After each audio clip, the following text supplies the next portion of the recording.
बैठ जाओ।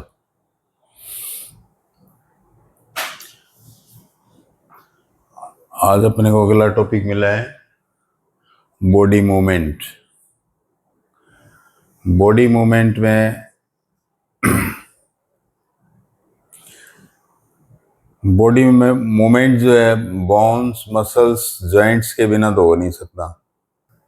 Bones muscles joints यही स्टडी करना है, यही लर्न करना है। लर्न तो आप करोगे, मैं तो क्या है कि एक रास्ता बता दूंगा, एक चार्ट बना के आपको दे दूंगा, आप उसमें लर्न करके फिलअप करोगे। नहीं समझ में आया तो पूछ लेना आप अगली क्लास में। देखिए, सबसे पहले अपने शुरू करने से पहले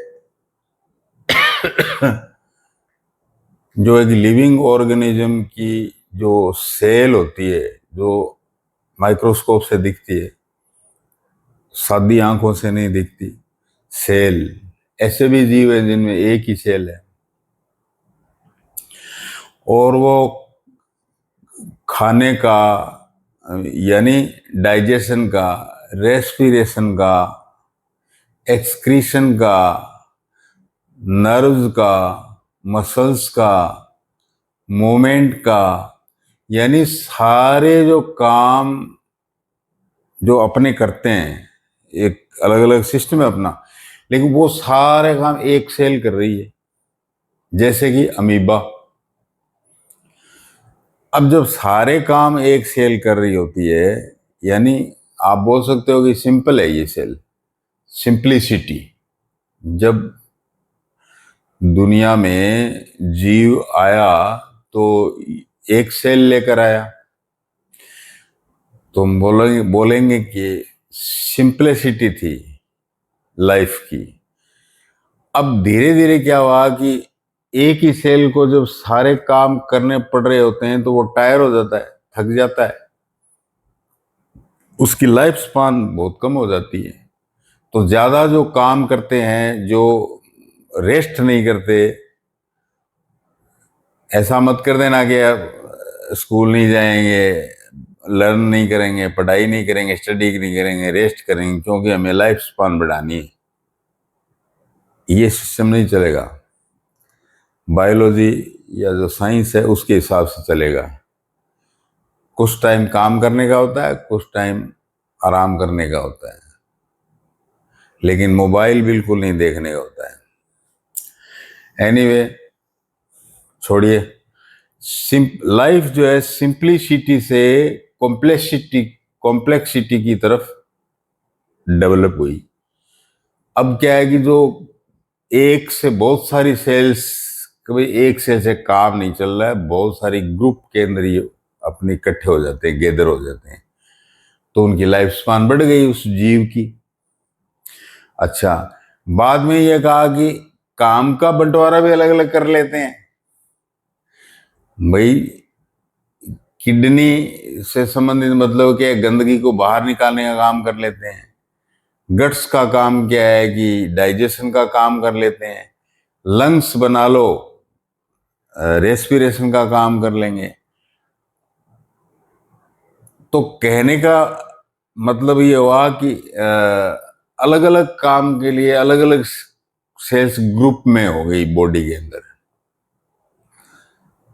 जैसे मान लो किडनी है तो यूरिन एक्सक्रीशन का काम करती है, और वहां पर जो सेल्स हैं वो इसी प्रकार से ग्रुप होकर वो किडनी बना लिया, उन्होंने ऑर्गन बना लिया। तो सिंप्लिसिटी यानी यूनिसेलुलर से कॉम्प्लेक्सिटी यानी ऑर्गन और ऑर्गन सिस्टम तक पहुंच गए। आज जो साइंस में ह्यूमन बॉडी के जो सिस्टम पढ़ते हैं वो 10 सिस्टम पढ़ते हैं हमने। 10 system: digestive system, respiratory system, excretory system, nervous system, muscular system, skeletal system, इस प्रकार से 10 सिस्टम है। एंडोक्राइन सिस्टम, इंटेगुमेंट्री सिस्टम, चमड़ी वाला इंटेगुमेंट्री सिस्टम। तो इस प्रकार से 10 सिस्टम है, कॉम्प्लेक्सिटी हो गई बॉडी के अंदर और लाइफ स्पान बढ़ गया, जिंदगी बढ़ गई कॉम्प्लेक्सिटी के कारण। तो हमें ये पाठ दिया है कि कौन सा सिस्टम पढ़ना है अपने को। भाई 10 सिस्टम है, अपना टॉपिक है बॉडी मूवमेंट, तो इसमें तो क्या है, स्केलेटन सिस्टम होगा और मस्कुलर सिस्टम होगा।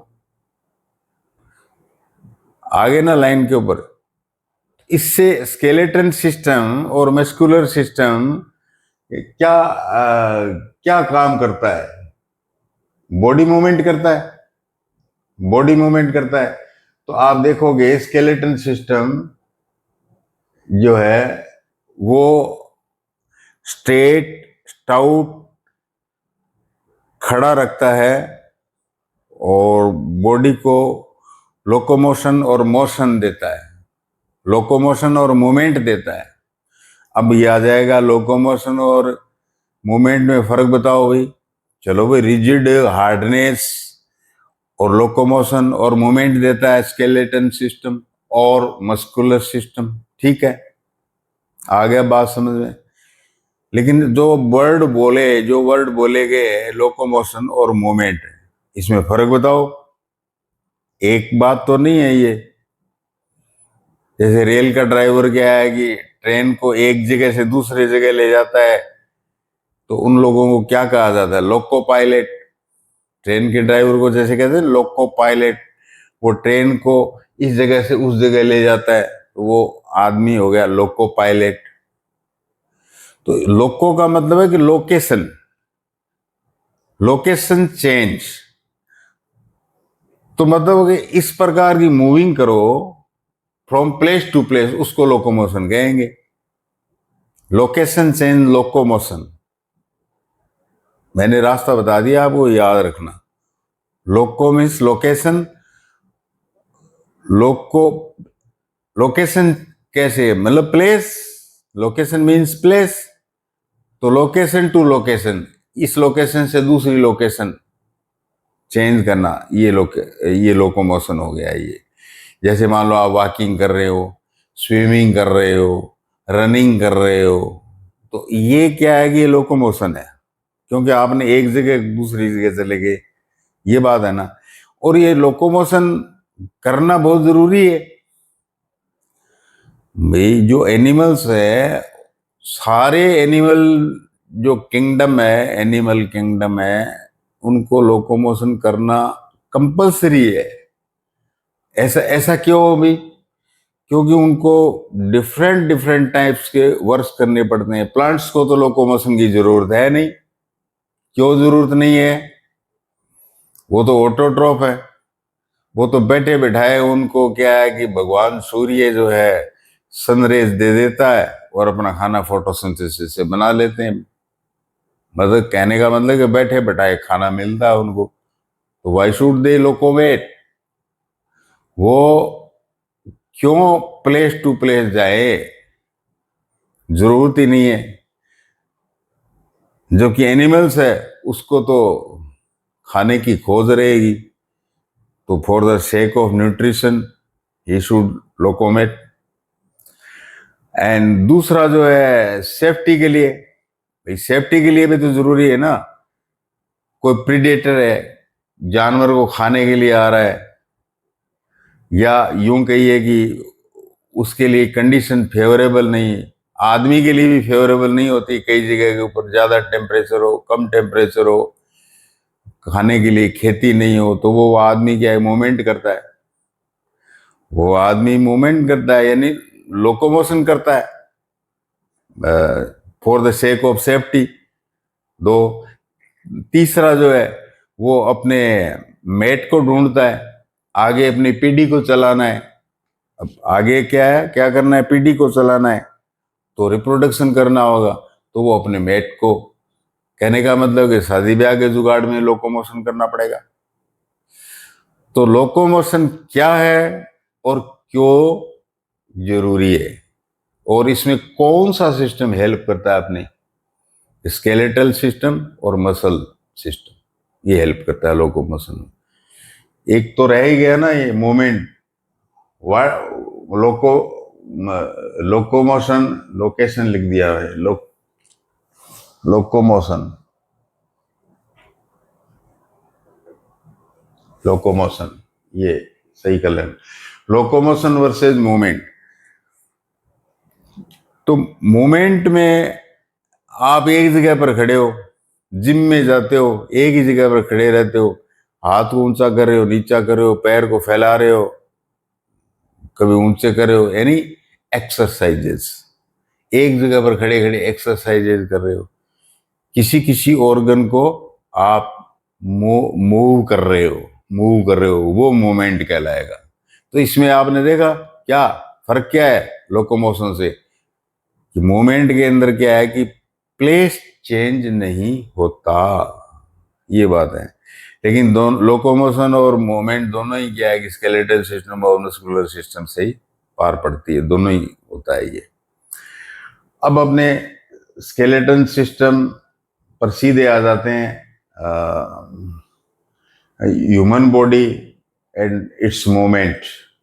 आदमी लोकोमोशन और मूवमेंट कैसे करता है, स्केलेटन सिस्टम और मस्कुलर सिस्टम कैसे हेल्प करता है।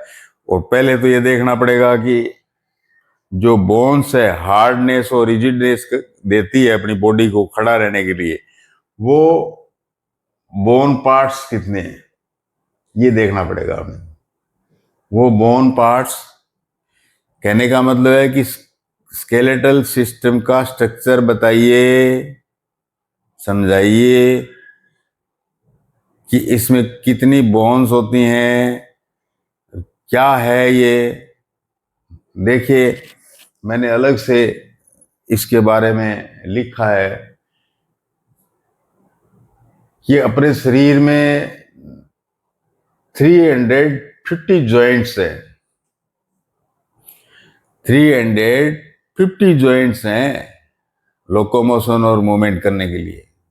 अच्छा, अब मस्कुलर सिस्टम, मसल्स इतनी ज्यादा है अपनी बॉडी में, यानी 50% ऑफ टोटल बॉडी वेट का, 50% ऑफ टोटल जो बॉडी वेट है उसका मस्कुलर सिस्टम ही होता है।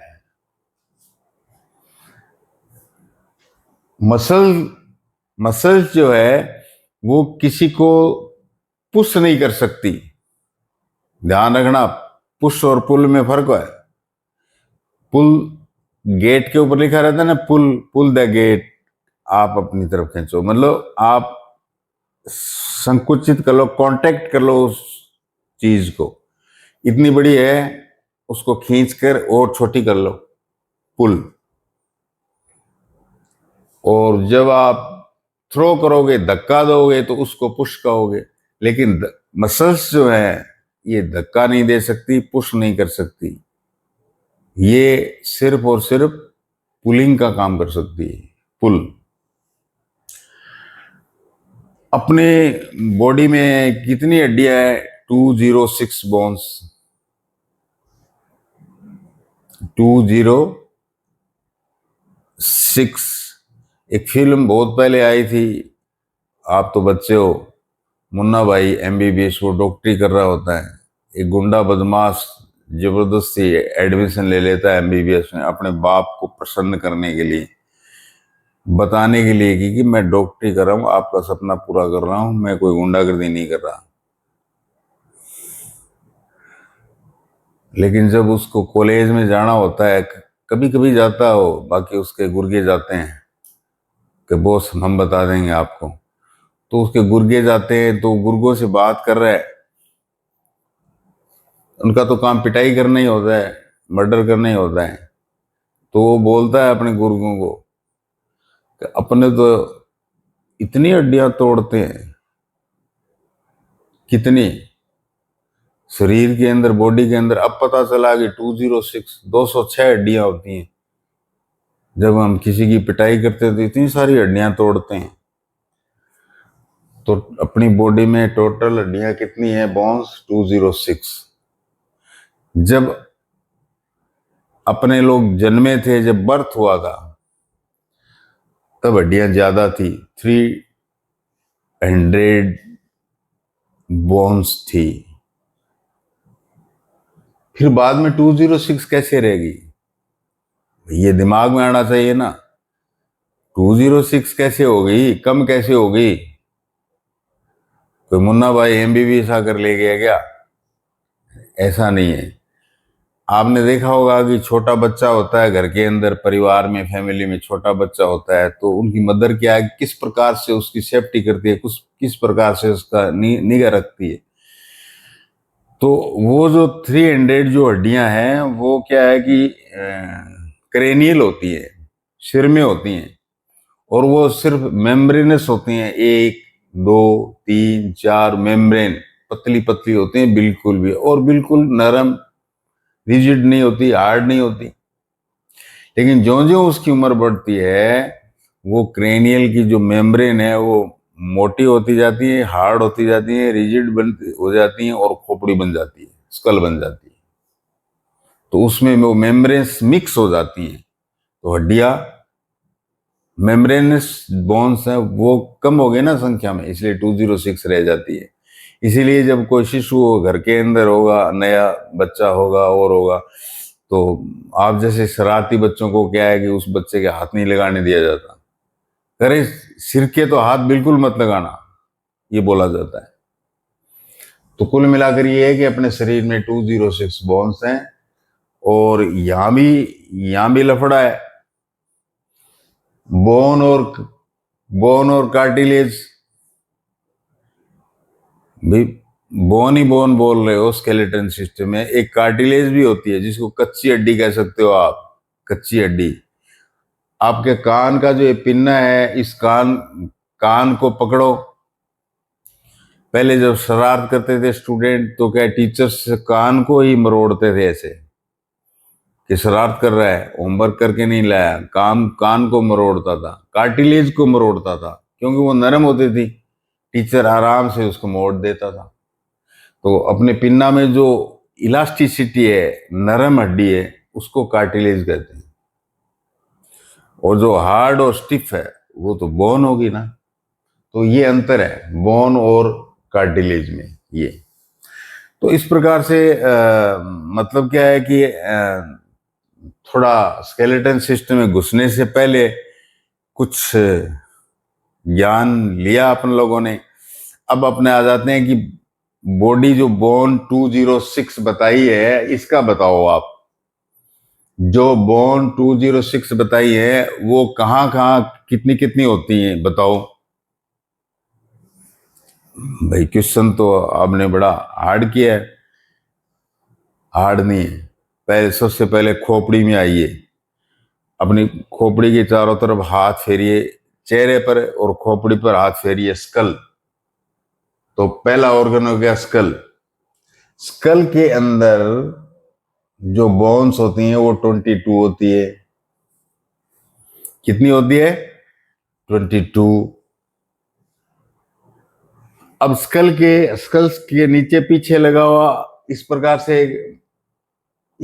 से आपको नोड सी दिखती हैं, इस प्रकार से जब आप टच करते हो तो उसको क्या कहते हैं? वर्टिब्रल कॉलम, बैकबोन बोलते हैं ना। बैकबोन मजबूत होनी चाहिए, बैक मजबूत होना चाहिए आदमी का। तो पिछवाड़े में इस तरह से माला सी दिखती है, नोड्स की बीन सी। वो कितनी है वर्टिब्री? इसमें एक एक और जोड़ दीजिए, याद रखने के लिए बता रहा हूं। 33, ये 33। अच्छा, उसके बाद में जो ब्रेस्ट है, पीछे से घूम के आगे आइए। याद करने का, पढ़ने का तरीका बता रहा हूं मैं। सबसे पहले खोपड़ी, उसके बाद में पीछे पीछे की पूरी लंबी वर्टेब्रल कॉलम। फिर क्या है कि आप छाती पर आइए, ब्रेस्ट पर आइए। ब्रेस्ट में कौन कौन सी हड्डी? एक रिब केज होता है, जो दाएं बाएं पीछे से जब आगे आते हो तो आपको हड्डियां दिखेंगी, रिब्स।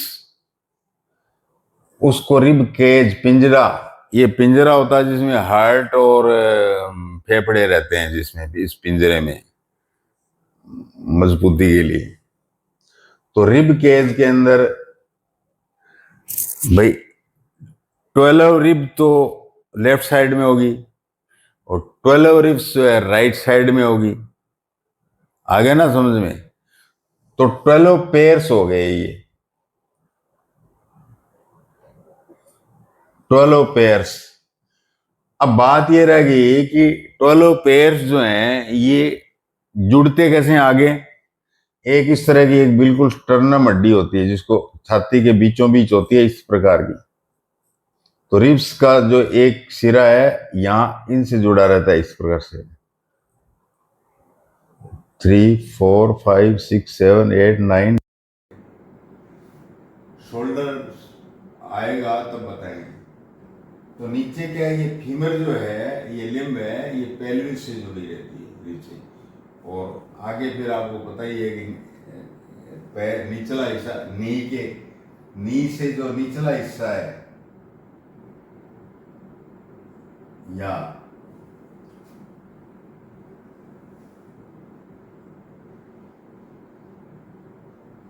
ये लेग्स का निचला हिस्सा जो है ये जो बाहर आपकी लात के या आपकी लेग के या पैर के जो बाहर की साइड में जो मोटी सी मजबूत हड्डी है वो टीबिया है। कोई टीबी रोग नहीं है, इसका नाम है टीबिया। और इस टीबिया से एक पतली सी एक हड्डी जुड़ी रहती है, उसको फ्यूबुला कहते हैं।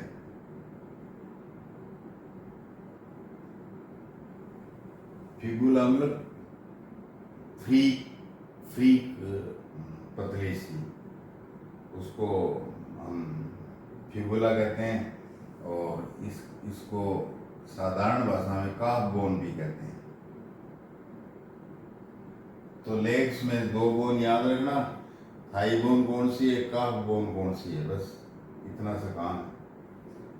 और कहाँ जुड़ी रहती है, ये लेग पेल्विस में जुड़ी रहती है। आर्म्स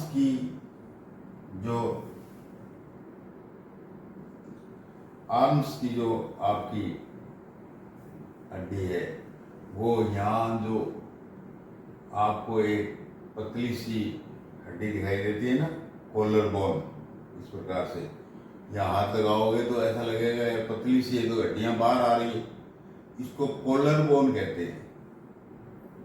इसको ब्यूटी बोन भी कहते हैं। ये क्या ब्यूटी देता है भाई, जो फीमेल्स होते हैं, फीमेल्स जो जब वो सजने संवरने का काम होता है तो इस बोन को फीमेल्स जो है ज़्यादा कुछ शो करने की कोशिश करते हैं। इससे क्या है कि उनकी ब्यूटी ज़्यादा बनती है, ब्यूटी। तो इसका नाम ब्यूटी बोन भी है, कॉलर बोन भी है। तो ये जो आर्म्स है ये पीछे शोल्डर से जुड़ी हुई है। जैसे निचली लेग्स जो है पेल्विस से जुड़ी थी, ये कॉलर बोन और शोल्डर से जुड़ी हुई है आर्म्स। तो कुल मिलाकर बात ये है कि ये आपने 206 कुछ नंबर्स वगैरह देकर कितनी आदि हाथ पाँव में इस प्रकार के जोड़ करके 206 के नाम और कहाँ का है ये आपने बोन पार्ट्स पढ़ लिए। इसमें आप वो अपनी बुक से देखकर इसमें आप फिलअप करोगे। ये कॉलम है बोन पार्ट्स का। मैंने चार्ट बना दिया है, चार्ट के मुताबिक आप सीखते रहो और इसमें फिलअप करते रहो। और ऊपर से नीचे की तरफ बोन पार्ट्स, हर चीज में क्या ऊपर से नीचे की तरफ। अब हमने जॉइंट्स पढ़ेंगे। जैसे तो ये जॉइंट्स कहाँ हैं, तो आप फिर ऊपर से नीचे की तरफ चले जाएंगे, याद हो जाएंगे। तो जॉइंट्स को भी ये 3 हिस्सों में, ये जॉइंट्स देखिए अलग से भी लिखा है उन्हें कि 3 टाइप्स ऑफ जॉइंट्स होते हैं। कितने होते हैं? 3 टाइप्स ऑफ जॉइंट्स। एक तो होता है इमूवेबल,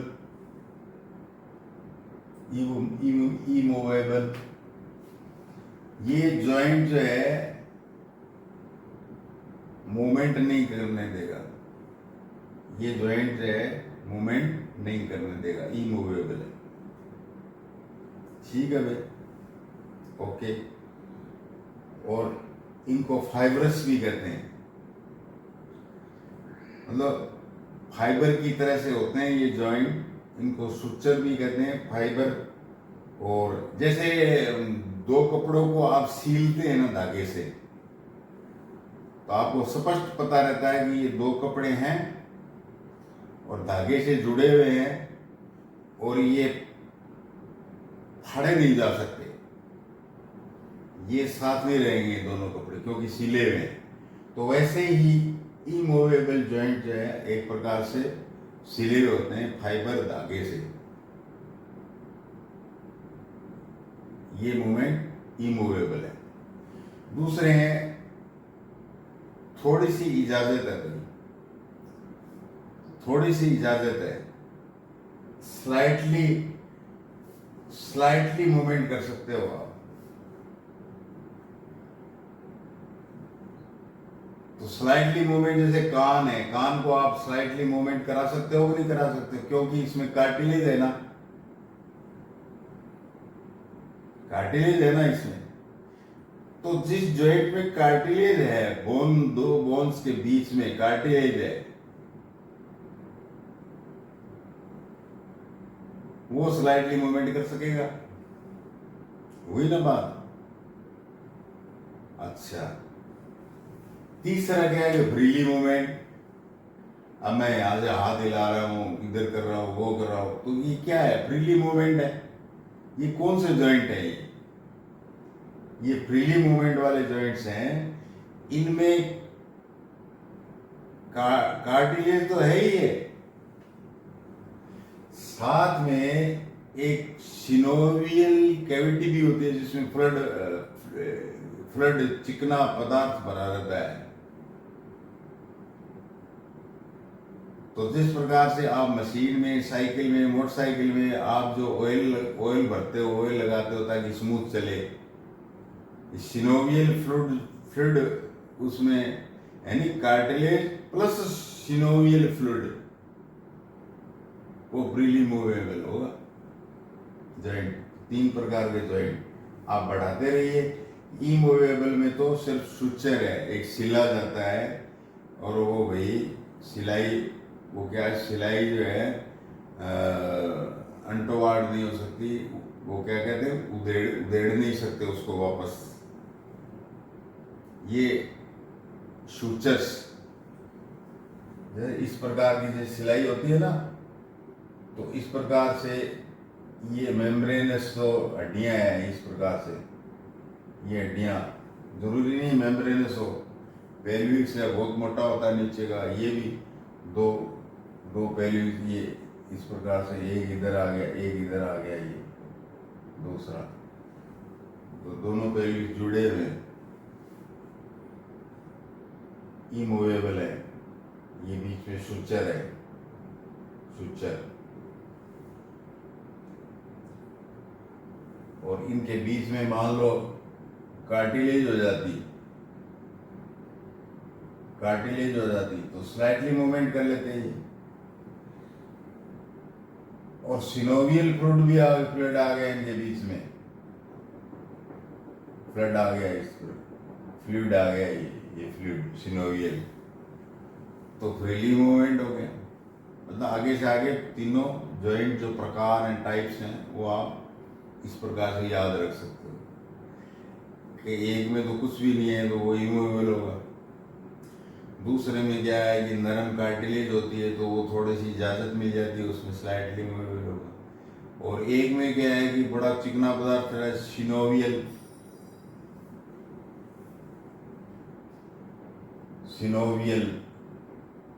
कैविटी होती है, और उस कैविटी में ये फ्लूइड भरा रहता है, सिनोवियल फ्लूइड, कहने का मतलब मोबिल ऑयल भरा रहता है, बाइक में भरते हैं ना हमने। एनीवे, तो फ्रीली मूवमेंट हो गया। अब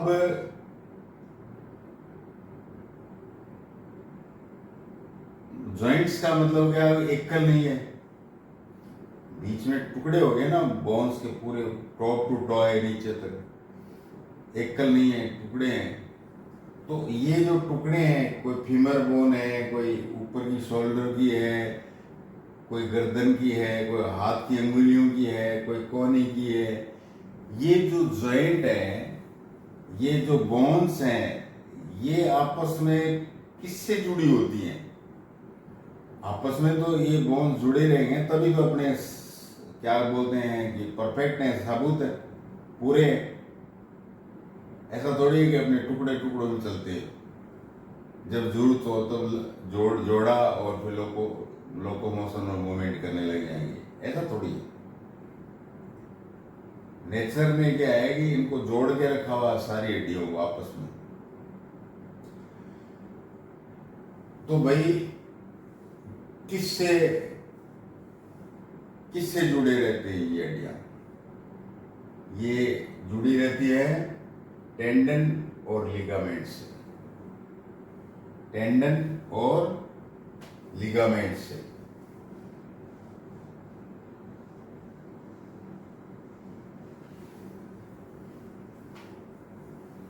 अब क्या है कि मान लो ये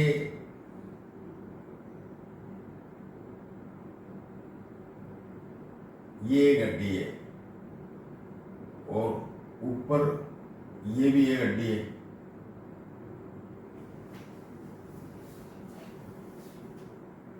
यदि दोनों दोनों के बीच में ये मसल हो इस प्रकार से,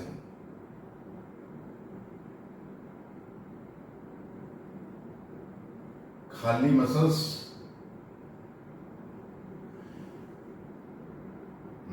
are situated between two bones only. तो जॉइंट जो है, जॉइंट किसका हो? मसल का हो तो इसको कहते हैं लिगामेंट। कई बार एक्सीडेंट वगैरह वो होता है, क्या है कि मांस फाट गया, मांस फट गया, मसल्स ब्रोक, तो कच्चा पट्टा बांध दो। तो कहने का मतलब इसमें थोड़ी ब्रेकिंग आ गई होगी और आगे होगी, डॉक्टर ये बोलता है लिगामेंट्स। अच्छा, एक क्या कि जो मसल्स है, ये मसल्स और ये हड्डी, ये मसल्स और हड्डी के बीच में कुछ हार्ड सी कार्टिलेज जैसी चीज, कोई टिश्यू बन जाता है हार्ड सा, उसको टेंडन कहते हैं। टेंडन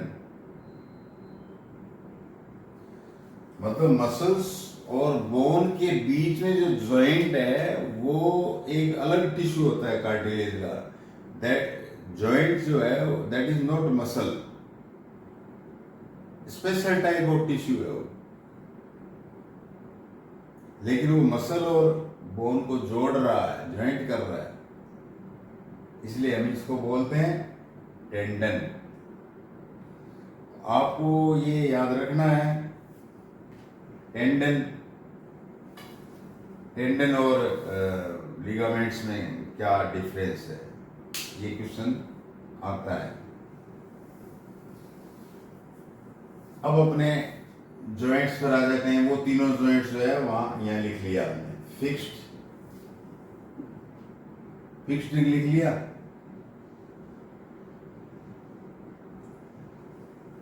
मतलब जॉइंट्स का नाम लिख लिया है हमने।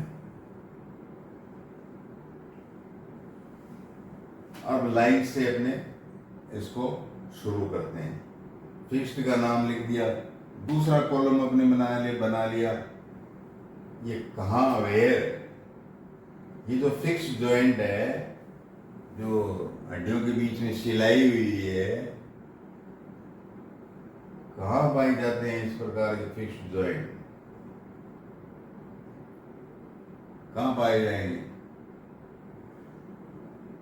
मैंने बताया था कि हर बार अपने के ऊपर से नीचे की तरफ चलेंगे, हर बार ऊपर से नीचे की तरफ चलेंगे। जहां जो जॉइंट अपने को याद रहेगा तो उसको वेयर यहाँ लिख देगी। तो अब सिर से नीचे की तरफ जा रहे हैं तो सिर के अंदर खोपड़ी ऐसे थोड़ी कि ये इधर जा रही है, ये इधर जा रही है, वो इधर जा रही है, 22 जो हड्डियां इधर जा रही है, वो जा रही है, ये फिक्स है ना। ऐसा थोड़ी है कि नाक को खींच के आप इधर कर दोगे, नाक की हड्डी को यूं घुमा दोगे, उधर घुमा दोगे, नहीं कर सकते आप। तो फिक्स जो है ये स्कल में, यहां भरो आप, फिलअप करो स्कल।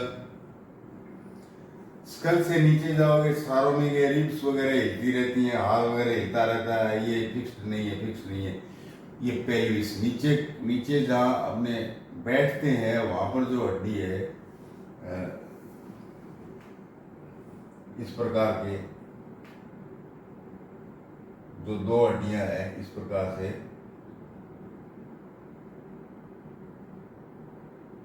ये पेल्विस हैं, जिससे क्या है यहाँ वो लात जुड़ी रहती है ना इस तरह से, फिंगर सबसे लंबी हड्डी यहाँ। तो ये पेल्विस है, ये बीच के अंदर क्या है कि ये हड्डियां जुड़ी रहती है, सूचल, ये सिलाई में रहते हैं पेल्विस। तो यहाँ पेल्विस भी लिखो। इसके नीचे लात वगैरह और जो लेग्स है सारी मूवमेंट करती हैं। ये बताया हुआ मेरा जो फिक्स्ड है तो इमूवेबल होगा। यहाँ टाइप्स ऑफ वर्क, क्या क्या मूवमेंट है इसका, टाइप्स ऑफ मूवमेंट, इमूवेबल भर लीजिए आप, फिलअप कर लीजिए। मतलब टाइप्स ऑफ मूवमेंट, इमूवेबल या क्या मूवमेंट करती है, नो नहीं करती। अब क्या है कि स्लाइटली मूवेबल, जिसमें थोड़ा कार्टिलेज हो, ये 2 नंबर पर वापस आ गए हैं, स्लाइटली कार्टिलेज।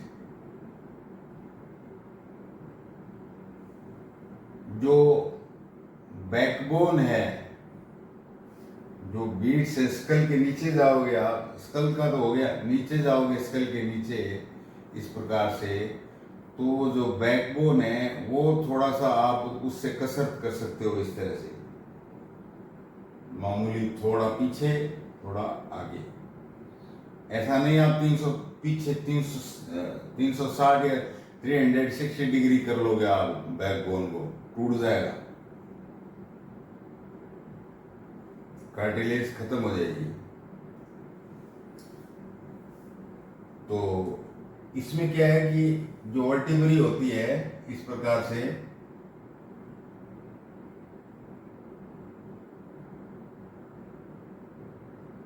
जो 33 वर्टिब्री बताई है मैंने, इसके बीच में इस प्रकार से कार्टिलेज का पैड होता है, कार्टिलेज का पैड होता है जो थोड़ा मूवमेंट, स्लाइटली मूवमेंट दे देता है।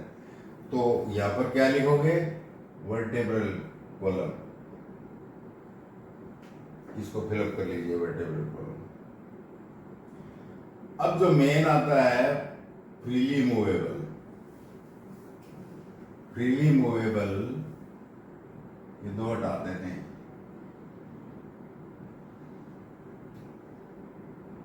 फ्रीली मूवेबल में सब डिवाइड करके 4 जॉइंट्स लिखे हैं। इनमें दाएं बाएं ऊपर नीचे 360 तो नहीं कर सकते, लेकिन काफ़ी कर सकते हैं, 90 डिग्री तक है, और घुमा फिरा सकते हैं, सारे मूवमेंट कर सकते हैं। जो जिम में जाते हैं तो यही फ्रीली मूवेबल जॉइंट जो है वही काम करते हैं। मतलब कहने का है कि यही जो है ना मूवमेंट देते हैं, और लोकोमोशन में भी काम आते हैं, रनिंग, स्विमिंग,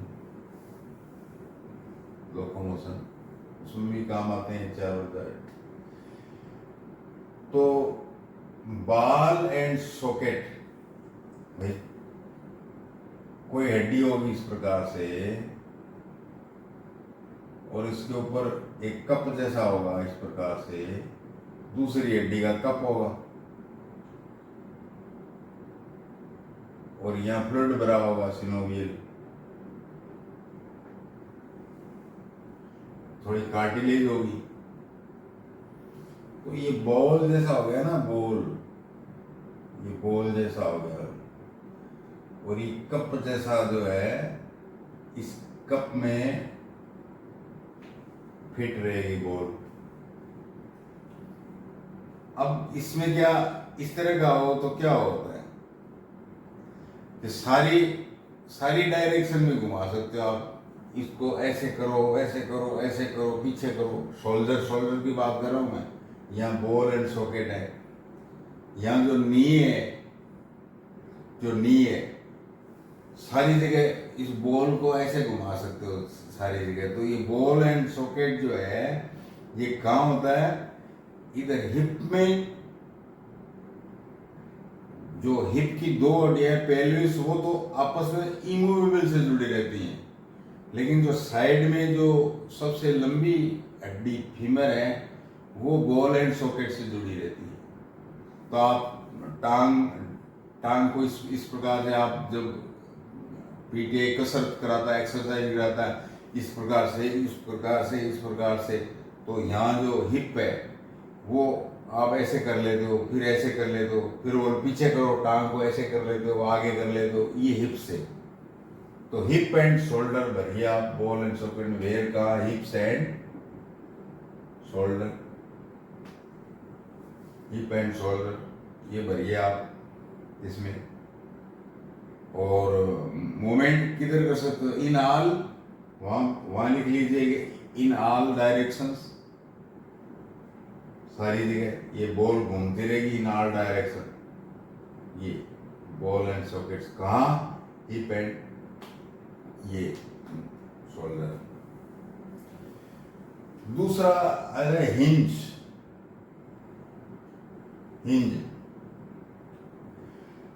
आपने घरों के अंदर जो गेट हैं उसमें देखा होगा कि लोहे के वो हिंज लगे रहते हैं।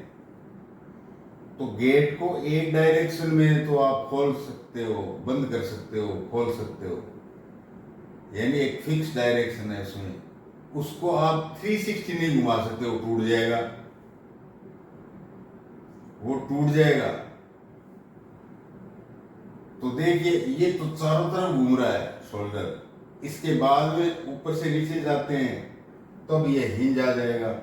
ये जो कोहनी है, एल्बो है, ये इसको ऐसे कर सकते हो आप, इस एल्बो को ऐसे एक साइड में, जैसे कोई गेट का कोई वो लोहे का लगा हुआ है हिंज। तो ऐसे ही क्या है कि वहां बीच में जो नी है वो है, टांग फैला लिया आपने,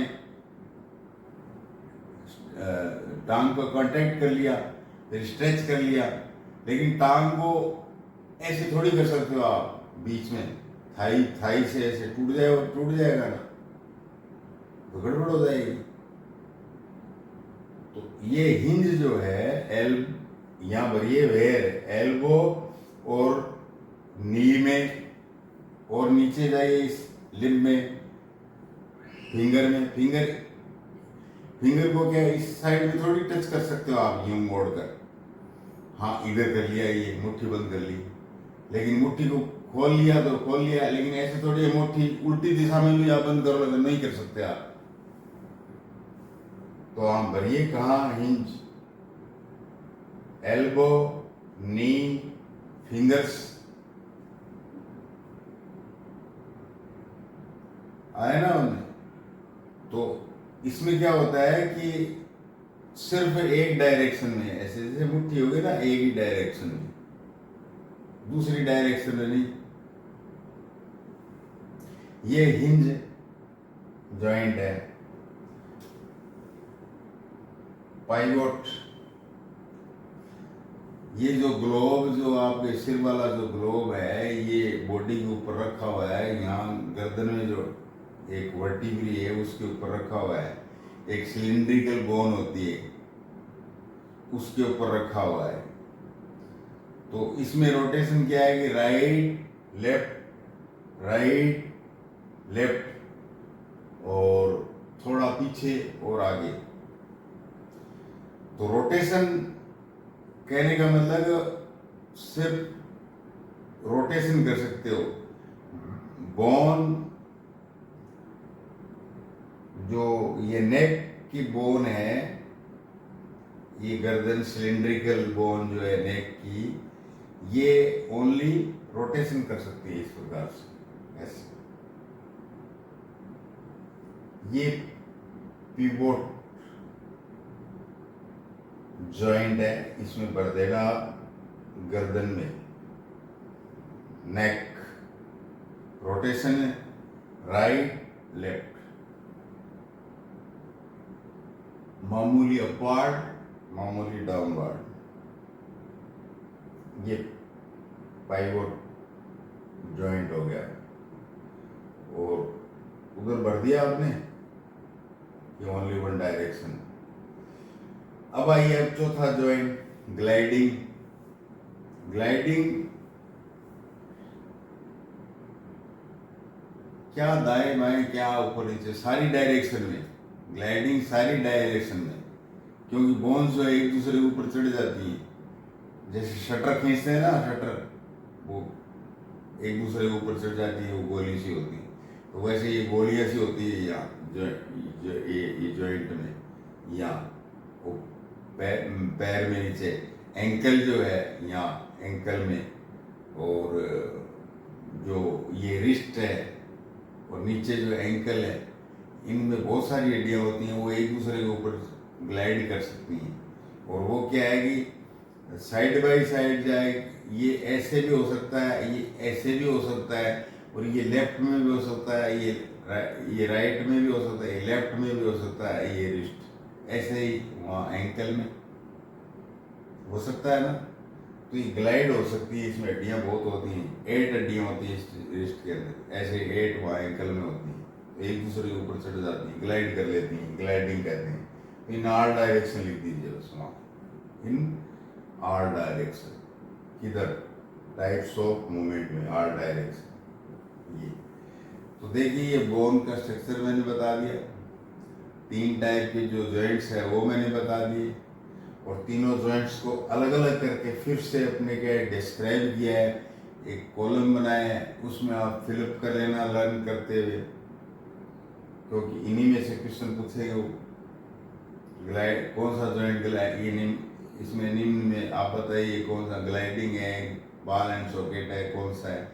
और जॉइंट को ध्यान करने के लिए ऊपर से नीचे तरफ जाइए, हाथ के ऊपर से नीचे की तरफ जाइए, तो हाथ में जो जॉइंट्स, जैसे रिस्ट में आपका ग्लाइडिंग आ गया, तो वैसे पैर में आप नीचे जाओगे तो एंकल के अंदर क्या है कि पैर जो जुड़ा होता है उस टिबिया फिबुला से, वहाँ भी ये ग्लाइडिंग जॉइंट मिलेगा। ऐसे सिमिलरिटी बिठा लेना आप।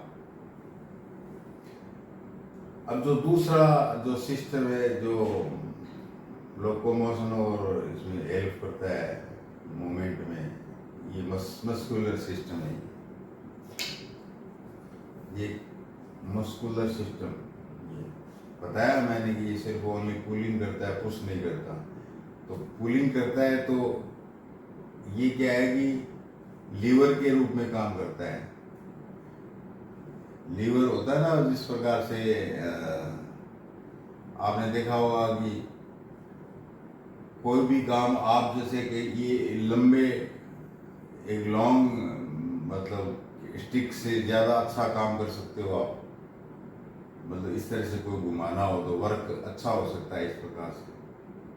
और एक छोटा होगा तो उसमें आपको हाथ का जो फुलक्रम में उसका जोर आएगा आपको, ये पढ़ेंगे अपने फुलक्रम है, वर्क का पॉइंट है, फुलक्रम है, ये लीवर अभी पढ़ना है अपने को लीवर। तो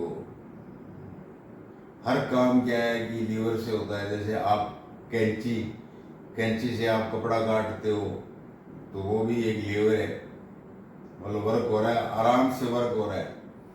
मतलब लीवर एक ऐसी मशीन है जिसमें कम एनर्जी देकर ज़्यादा काम निकाल देते हो आप, वो लीवर है, वो मशीन लीवर है। सीधी सी बात ये, आप सुपारी, इतनी बड़ी हार्ड सुपारी है, वो उसके बीच में देकर आप फटाक से कट से तोड़ लेते हो, कोई जोर ही नहीं आता हाथ को। कम एनर्जी देकर क्या है कि आप ज़्यादा वर्क कर लेते हो, वो चीज़ लीवर है। तो जो मसल्स जो है ना, ये लीवर के रूप में मसल्स को लीवर के रूप में यूज करती है अपनी बॉडी। मसल्स में लीवर के रूप में काम है। जब आप खाना खाते हो तो निचला जबड़ा जो है वो लीवर की, निचले जबड़े की जो मसल्स है वो लीवर के रूप में काम करती है। आपको कितनी बार ऊपर नीचे करना पड़ता है, बहुत कम एनर्जी में ऊपर नीचे करके आप जो है ना शेविंग कर लेते हो। रिब्स है, सांस लेते हो, याद है क्या आपको कितनी बार सांस ली है जन्मने के बाद में? याद नहीं रहा कुछ भी। तो ये रिब्स, ये इसमें भी रिब्स के जो मसल्स लगी हैं वो लीवर के रूप में काम करती हैं, खिंचती है, फिर स्ट्रेच होती है, फिर कंट्रैक्ट होती है, फिर स्ट्रेच होती है, फिर कंट्रैक्ट होती हैं, फैलती हैं इस तरह से। और हाथ को तो तुम काम ही लेते हो इस तरह से, आप एक्सरसाइज भी करते हो। तो क्या है कि बाहर की साइड में यहाँ जो है ट्राइसेप मसल है, यहाँ अंदर जो है बाइसेप मसल है। तो जब आप आर्म्स को फैलाते हैं इस प्रकार से तो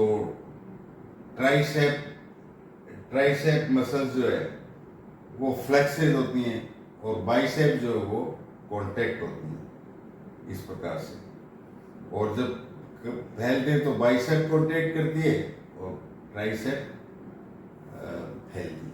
इस प्रकार से ये फैलना, फ्लेक्स होना और कॉन्ट्रैक्ट होना, यानी कॉन्ट्रैक्शन और रिलैक्सेशन चलता रहता है। कॉन्ट्रैक्शन और रिलेशंस, ये लीवर मसल्स को लीवर के रूप में यूज करने के लिए ये चलता रहता है। देखो भाई, मसल्स जो है ना 3 टाइप की होती हैं। मसल्स जो है 3 टाइप की होती हैं। अब आप एक्सरसाइज कर रहे हो, आपको पीटीआई नहीं कह दिया एक्सरसाइज करो, फला एक्सरसाइज करो, ये करो, इसमें कौन सी मसल्स लगती हैं? इच्छा वाली। आपकी जो इच्छा है, ट्राइसेप, बाइसेप जैसे मसल्स का नाम है। आपकी इच्छा है तो आप फैलाते हो, कांटेक्ट करते हो, पीटीआई ने ऑर्डर दे दिया, एक्सरसाइज कर रहे हो आप जिम में जाकर, इच्छा। तो जिम में क्या है कि कौन सी मसल्स काम करे, को पूछे आपको। जिम में जो 3 टाइप की मसल्स हैं,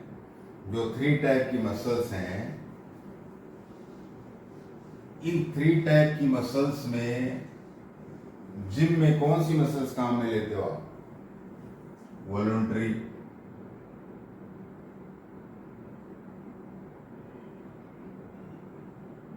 इच्छा वाली, ये इच्छा वाली बाइसेप और ट्राइसेप इच्छा वाली है। और जिसमें आपकी इच्छा नहीं चलेगी, आपके मन की इच्छा नहीं चलेगी, उसको क्या, इसके आगे इन और लगा दो, इसका अपोजिट कर दो, इनवॉलंटरी। ये कौन सी है भाई इनवॉलंटरी? भाई नेचर ने इनवॉलंटरी मसल्स दे दी है। आपको तो जी में आ जाएगा कि मैं इनको भी यदि वॉलंटरी बना दिया। और खाना खाने के बाद में आपको पता ही नहीं लगता कैसे पचता है, किस प्रकार से जो स्टोमक है वो इस प्रकार से खाने को जो है मथता है, इस प्रकार से मसल्स। आपकी इच्छा पर है क्या? नहीं है ना। यूटेरस जो है, यूटेरस से जब बच्चा बाहर आता है तो आपकी इच्छा पर है क्या वो? आफ्टर 9 मंथ जो है इनवॉलंटरी मसल्स काम करती है, वो 9 मंथ बाद बाहर आता है बच्चा। आपका जो यूरिनरी ब्लैडर है वो आपकी इच्छा पर है क्या? वो जो ही कांटेक्ट करता है पेशाब बाहर आता है। तो ये इनवॉलंटरी मसल्स हैं। इनमें क्या है कि दिमाग से जब ऑर्डर आता है तब वो काम करती हैं, आपके मन से काम नहीं करती।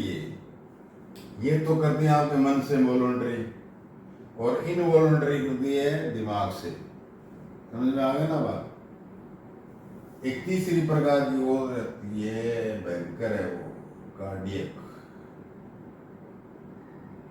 कार्डियक इस मसल्स को संभाले रखना बहुत जरूरी है। कार्डियक मसल्स को, दिल की, इन मसल्स से ही तो बना हुआ है दिल, और ये कमजोर होते ही मतलब कि जिंदगी खत्म। अब ये भी एक प्रकार की इनवॉलंटरी मसल्स है, कार्डियक एक प्रकार की। इनवॉलंटरी नहीं होती तो आपकी तो इच्छा हो जाती है कि आप मरना है, और कार्डियक मसल्स को आप स्क्वीज करके प्रोटेक्ट करके बैठ जाते, छोड़ूंगा नहीं मौत। लेकिन नेचर ने अलग अलग कर दिया है, वॉलंटरी, इनवॉलंटरी और कार्डियक इस प्रकार से। तो काफ़ी लंबा हो गया बॉडी मूवमेंट, और वो भी क्या है कि अपने सिर्फ और सिर्फ किसका देखा है, इसका ह्यूमन का देखा है। जानवरों का तो देखना बाकी है भाई मूवमेंट। जानवर भी तो मूवमेंट करते हैं, उनको भी तो सेफ्टी के लिए मूवमेंट करेंगे, रिप्रोडक्शन के लिए मूवमेंट करेंगे, न्यूट्रिशन के लिए मूवमेंट करेंगे।